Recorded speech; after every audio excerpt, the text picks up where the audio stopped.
नमस्कार दोस्तों, स्वागत है आपका इंडिया डेली ब्रीफ में। यहाँ हम आपको दिखाते हैं बिहार की राजनीति के वो सत्य जो अक्सर सुर्खियों के पीछे छुप जाते हैं।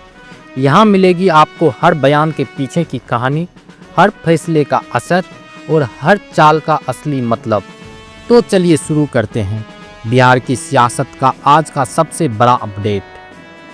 आज हम बात करने वाले हैं बिहार विधानसभा चुनाव 2025 से जुड़े बड़ी मुद्दे की। SIR विवाद या स्पेशल इंटेंसिव रिवीजन। आखिर ये SIR क्या है? मतदाता सूची में आखिर ऐसे बड़े बदलाव क्यों किए जा रहे हैं? इस वीडियो में जानेंगे पूरी कहानी, सुप्रीम कोर्ट के आदेश, राजनीतिक प्रतिक्रियाएं और इसका प्रभाव। चलिए पहले समझते हैं SIR की असली वजह।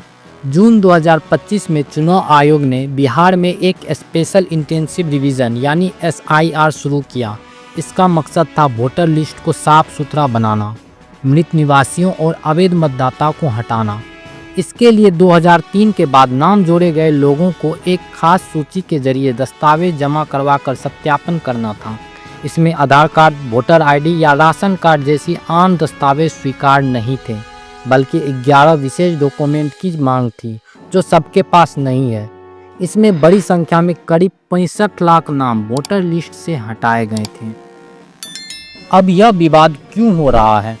विपक्षी दलों का आरोप है यह प्रक्रिया गरीब, प्रवासी मजदूरों और अल्पसंख्यक समूह को निशाना बना सकती है, क्योंकि कई लोगों के पास यह दस्तावेज नहीं रहते।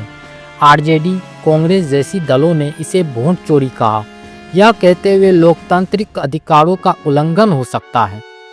CPI-ML ने इस पर लोकतंत्र को खतरे में बताते हुए एक अधिवेशन में विरोध भी दर्ज कराया। सुप्रीम कोर्ट का कदम। जैसे ही विवाद बढ़ा, सुप्रीम कोर्ट ने हस्तक्षेप किया और 14 अगस्त 2025 को इंटरिम आदेश जारी किया।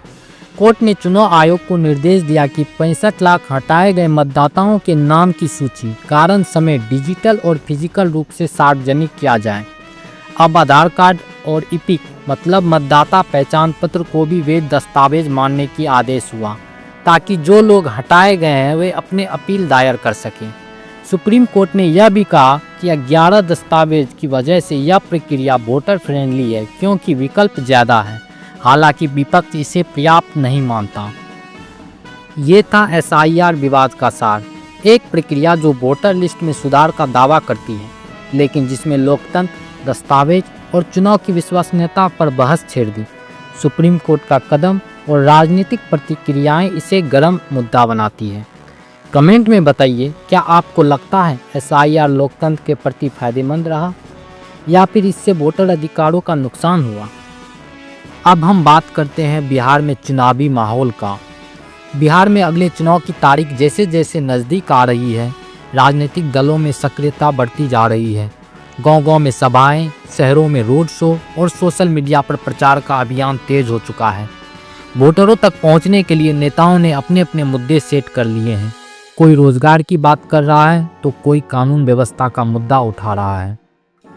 इस बार चुनाव आयोग ने मतदाता सूची में सटीकता लाने के लिए स्पेशल ड्राइव शुरू की है। नाम जुड़वाने और सुधार करवाने के लिए बूथ लेवल ऑफिसर हर इलाके में सक्रिय है। गांव के पंचायत भवन से लेकर शहर के वार्ड दफ्तर तक लोग अपने अपने नाम की पुष्टि कराने में लगे हैं।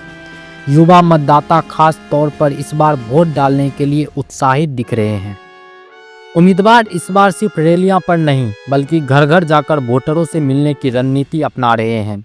Social media live, WhatsApp group और लोकल इवेंट्स के जरिए युवाओं और पहली बार वोट डालने वाले को टारगेट किया जा रहा है। साथ ही महिलाओं और किसान मतदाताओं पर भी विशेष ध्यान दिया जा रहा है, क्योंकि ये लोग चुनाव के परिणाम को सीधे प्रभावित कर सकते हैं। जब हमने पटना से लेकर पूर्णिया तक मतदाताओं से बात की तो मुद्दे अलग अलग, लेकिन भावना एक ही थी, बदलाव और विकास की उम्मीद। कुछ लोग मौजूदा सरकार के काम से संतुष्ट हैं तो कुछ लोग बदलाव चाहते हैं। युवाओं की प्राथमिकता रोजगार है, वहीं बुजुर्ग स्थिरता और सुरक्षा पर जोर दे रहे हैं। कांग्रेस अध्यक्ष मल्लिकार्जुन खड़गे ने आरोप लगाया है कि मतदाता सूची से जानबूझकर नाम हटाए जा रहे हैं और वोटिंग प्रक्रिया को प्रभावित करने की साजिश चल रही है, जिसे सुप्रीम कोर्ट द्वारा इलेक्शन कमीशन ऑफ इंडिया को सूची सार्वजनिक करने की निर्देश से पुष्टि मिली है। केंद्रीय मंत्री नित्यानंद राय ने तेजस्वी यादव पर भड़काऊ बयानबाजी करते हुए विपक्ष को भ्रमित करने वाला बताया। भाजपा विरोधी नजरिए में जातीय गरीब वर्ग के मतदाता वंचित किए जाने के आरोप लगाए। राहुल गांधी ने मताधिकार यात्रा की शुरुआत की। जन आंदोलन जो 17 अगस्त से बिहार वोटर विवादों और SIR मुद्दे को लेकर जनता को जागरूक करेगा। गठबंधन होने के बावजूद कांग्रेस अब बिहार की सभी विधानसभा सीटों पर अपने उम्मीदवार खोज रही है। क्या यह स्वतंत्र पहचान पाने की कोशिश है या राजनीतिक चाल?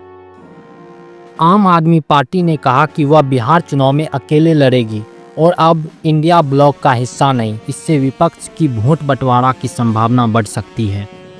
चिराग पासवान में Bihar first Bihari first vision के साथ बिहार में सक्रियता बढ़ाई। उन्होंने गठबंधन में सीमितता पर सवाल उठाते हुए स्वयं चुनाव मैदान में उतरने का निर्णय लिया, जिससे JDU में खिंचाव पैदा हो सकता है। बिहार की राजनीति फिलहाल मिश्रित गठबंधन और व्यक्तिगत महत्वाकांक्षा और मतदाता संवेदनशील मुद्दों के बीच खिचड़ी में है। आगे साफ होगा क्या गठबंधन मजबूती से खड़े होंगे या नई पार्टियां नक्शा फिर बदल देगी। अब हम बात करेंगे बिहार के उन लाखों युवाओं की जो सरकारी नौकरी का सपना लेकर दिन रात मेहनत करते हैं। नीतीश कुमार ने हाल में ही एक बड़ा फैसला लिया है। अब प्रतियोगी परीक्षा की फीस घटाकर मात्र 100 रुपया कर दी गई है और सबसे अहम बात, मुफ्त परीक्षा अब पूरी तरह मुफ्त होगी। यानी अब तैयारी करने वाले युवाओं पर आर्थिक बोझ काफ़ी कम हो जाएगा। दोस्तों, इस वीडियो में हम इस फैसले के हर पहलू पर बात करेंगे। ये फैसला क्यों लिया गया, इसका सीधा फायदा किसको होगा, युवाओं की क्या प्रतिक्रिया है और राजनीति में इस कदम का क्या असर पड़ेगा। स्वतंत्रता दिवस 2025 के मौके पर मुख्यमंत्री नीतीश कुमार ने गांधी मैदान की परेड में इस फैसले की घोषणा की।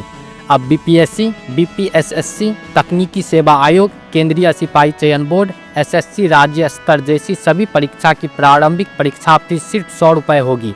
अब मुख्य परीक्षा जो पहले 400 से 600 रुपये तक होती थी, अब बिल्कुल मुफ्त कर दी गई है। महिलाओं और आरक्षित वर्ग के लिए भी वही दर लागू रहेगी। पहले BPSC प्रारंभिक परीक्षा की फीस 600 रुपये तक थी। SSC जैसी परीक्षा में भी 400 से 500 रुपया लगते थे।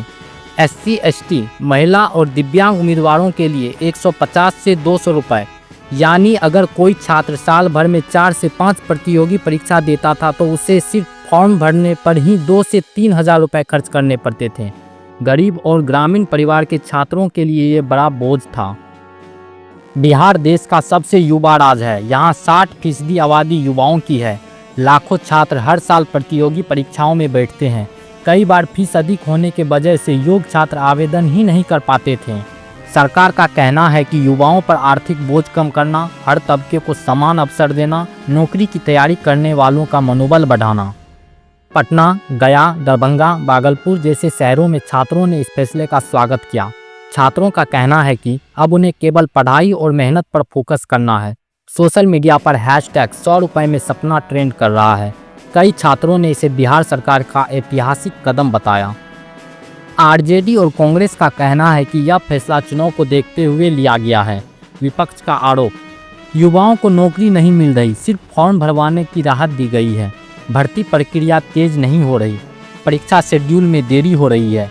यानी विपक्ष इसे चुनावी मास्टर स्ट्रोक बता रहा है, न कि अस्थायी समाधान। बिहार चुनाव 2025 नज़दीक है। युवाओं की संख्या सबसे ज़्यादा है और वोट बैंक में उनका सबसे बड़ा रोल है। इस फैसले से नीतीश कुमार की छवि युवा हितैषी नेता के रूप में बन सकती है। NDA को उम्मीद है इसका फायदा उन्हें सीधे वोटों से मिलेगा, लेकिन विपक्ष लगातार रोजगार और नौकरी का असल समस्या उठाता रहेगा।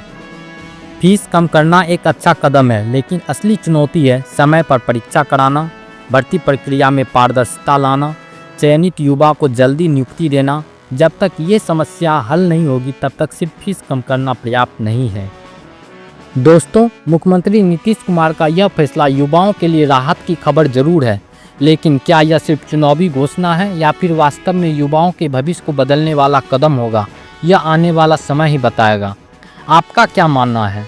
केवल फीस कम करना पर्याप्त है या बिहार में युवाओं को असली रोजगार का अवसर चाहिए? अपने विचार कमेंट बॉक्स में ज़रूर लिखें। अगर यह वीडियो पसंद आया तो लाइक, शेयर और सब्सक्राइब करना ना भूलें। मिलते हैं अगले वीडियो में बिहार की राजनीति और जनता की आवाज़ के साथ। जय हिंद, जय भारत।